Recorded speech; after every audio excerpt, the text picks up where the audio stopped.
Amados de meu Pai, que Deus abençoe todos vocês, que o Espírito Santo, o Espírito de Deus, o mesmo que guiou, ressuscitou Jesus e o guiou aqui na terra e o ressuscitou depois da morte, esse venha guiar os nossos pensamentos, a nossa meditação, para que aqueles que participam dela sejam beneficiados com a sabedoria, com o discernimento que o Espírito Santo dá àqueles que o buscam com sinceridade.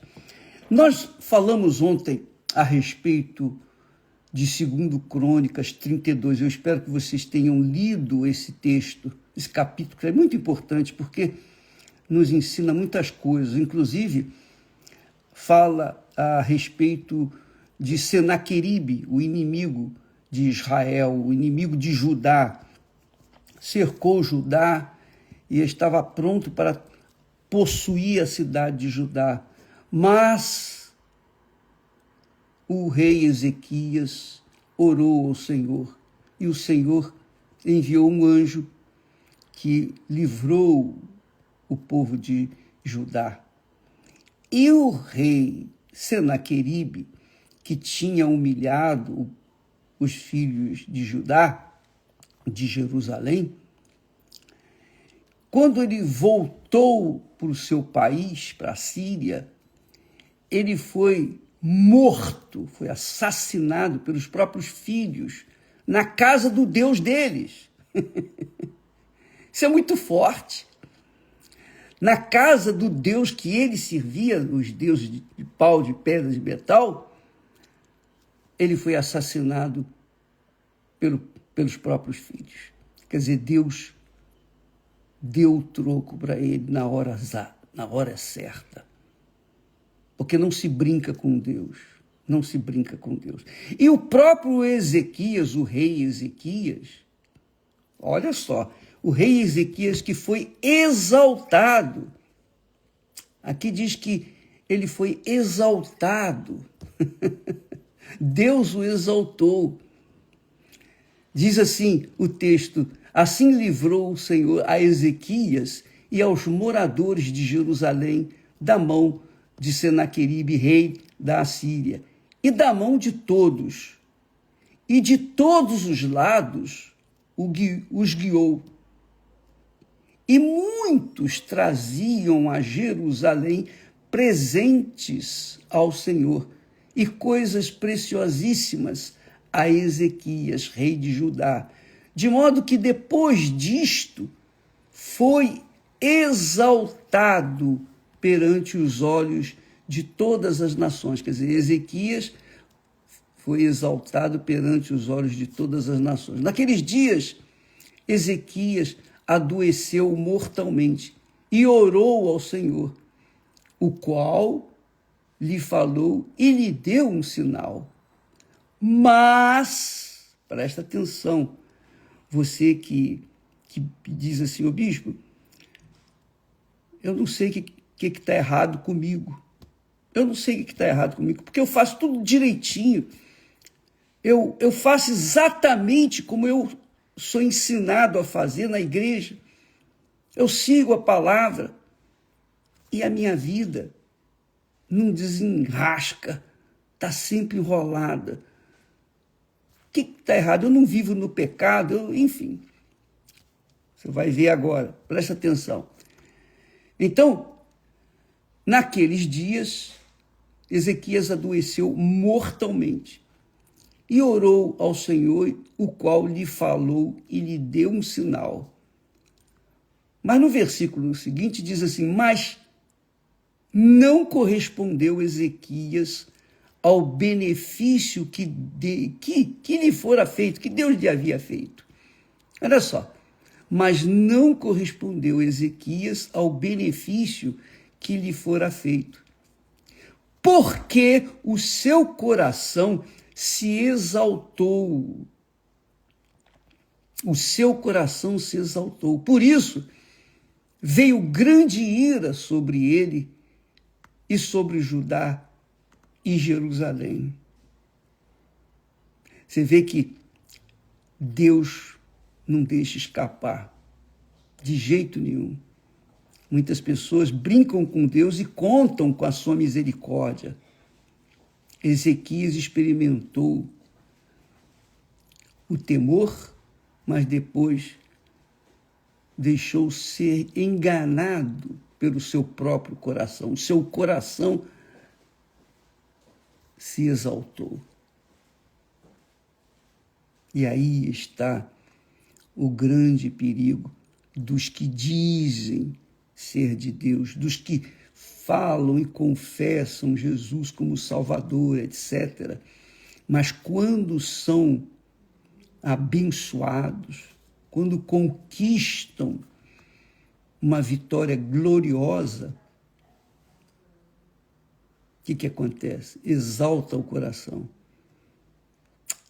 E o coração, obviamente, que é enganador, é mentiroso, é parceiro do diabo, quando o homem, a mulher não tem um novo coração que o Espírito Santo dá, aquele coração velho é enganador, mentiroso e faz a pessoa errar. É isso que aconteceu com Ezequias. Ele não correspondeu ao benefício que lhe fora feito, porque o seu coração se exaltou, ele se achou alguma coisa. É isso aí, minha amiga. Eu costumo dizer, alguém me perguntou, bispo, o senhor se sente realizado? Não, eu não me sinto realizado.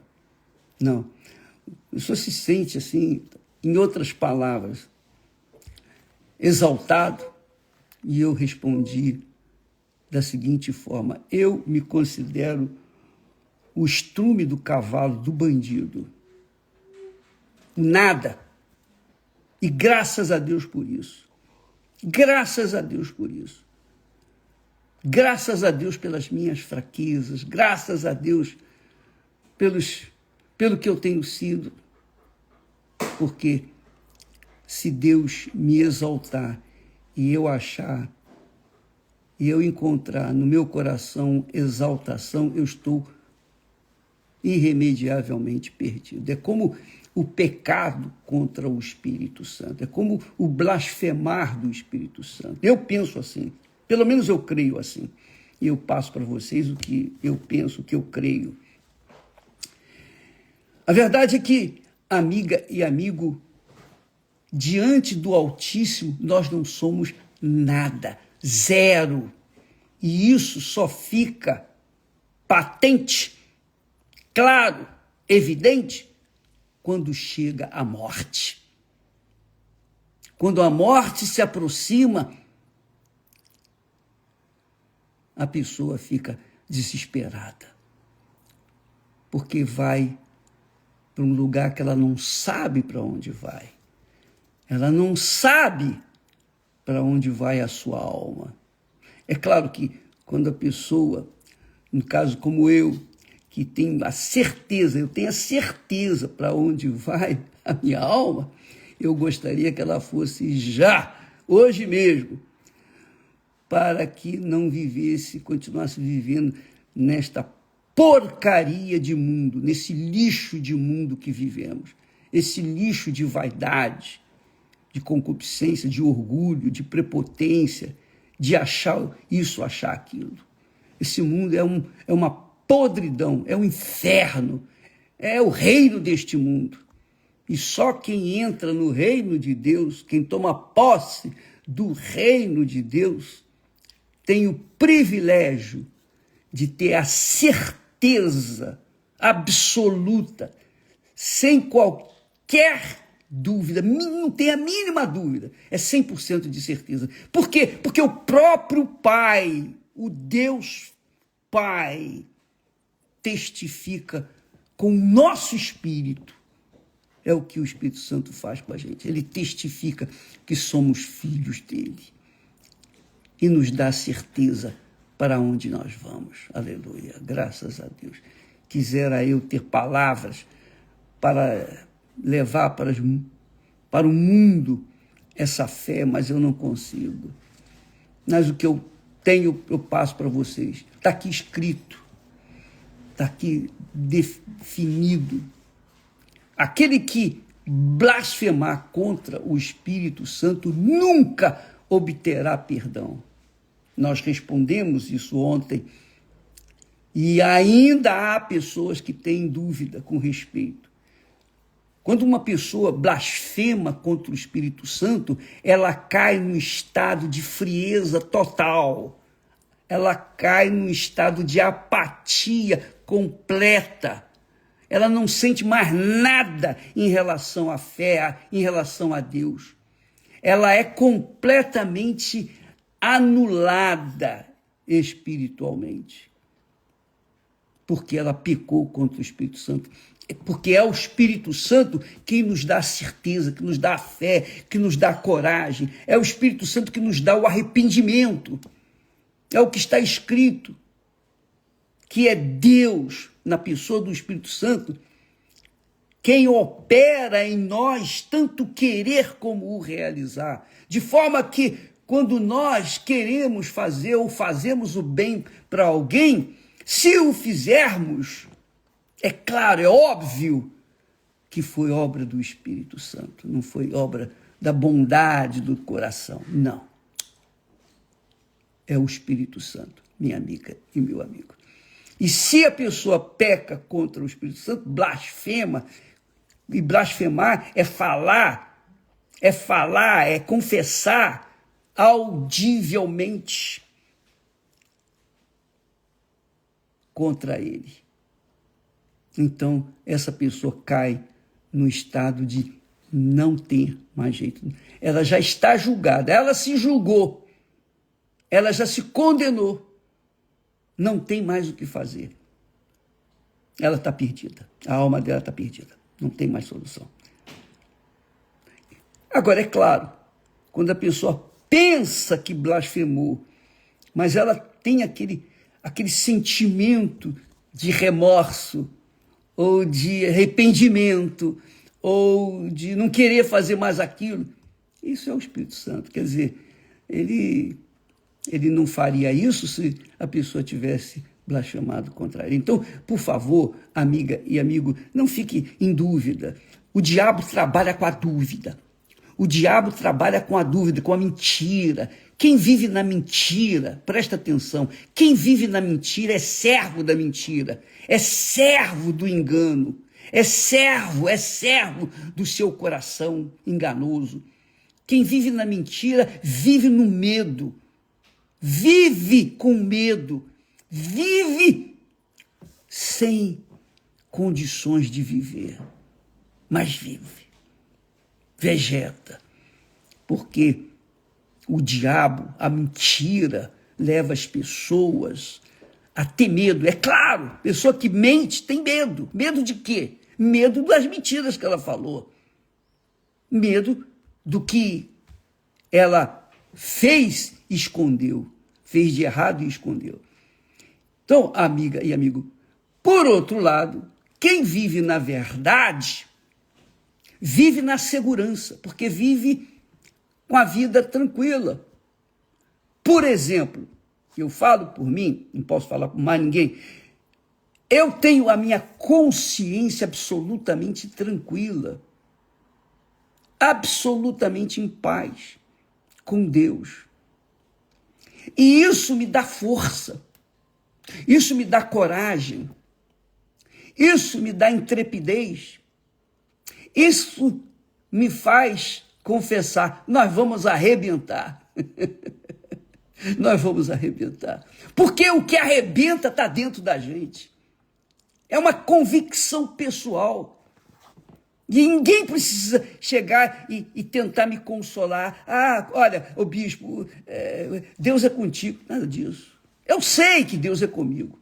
Não porque eu mereço, mas porque eu ando na palavra dele. Eu confio na palavra dele. Eu confio que ele como ele livrou a Ezequias, e livrou a Davi, e livrou os inimigos do povo dele, dos servos dele, eu tenho certeza que os meus inimigos, aqueles que são inimigos, de graça, que eu nem os conheço, mas aqueles que se voltam contra nós, cedo ou tarde, vão ser envergonhados, como os do passado. Os do passado foram envergonhados. Aqueles que nos perseguiram no passado, a maioria está morta. A maioria está morta. Isso mesmo, morreu. Morreu! E morreu no sofrimento e na dor. Não porque eu os amaldiçoasse de forma nenhuma, mas porque o meu Pai está à frente dessa guerra que nós travamos a cada dia para salvar, ou tentar salvar, livrar as pessoas que estão descendo à sepultura. Se você, minha amiga e meu caro amigo, é vítima do seu coração, você vive dando atenção ao seu coração, dando atenção ao coração, dando atenção, sabe por quê? Porque você não confia na palavra de Deus. Confie na palavra de Deus, que você não precisa sentir nada, você não precisa depender do sentimento do coração. Eu não dependo do sentimento do coração, eu dependo do que está escrito. Está escrito? Eu vou em frente. Eu não quero nem saber, eu fecho os olhos, baixo a cabeça e vou como um touro em cima do toureiro. Essa é a realidade. Então, amiga e amigo, aprenda isso. Não se incline perante o seu coração, porque o seu coração, como o meu coração, o coração humano, é enganador. Só o coração novo, o coração que Deus nos dá, que o Espírito Santo nos dá, e essa é a razão porque a campanha permanece, inclusive começaremos o jejum de Daniel, né, no dia 13, justamente para que o povo venha receber o Espírito Santo. Quando a gente tem um novo coração, aí a gente pensa, raciocina, pesa, avalia naquilo que Deus falou. Que Deus abençoe a você. Que o Espírito Santo venha explicar melhor do que foi falado. Em nome do Senhor Jesus. E não se esqueça, hoje nós temos duas copas.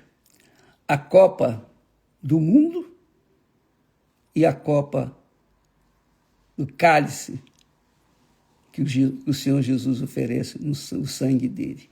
Nós temos a Santa Ceia hoje em todas as igrejas universal do Reino de Deus. Com Brasil ou sem Brasil, nós vamos partir para essa reunião especial, para a Copa do Reino de Deus, que Jesus oferece para aqueles que o amam. Deus abençoe a todos e você escolhe aí o que você quer seguir. Deus abençoe e até amanhã em nome de Jesus. Amém.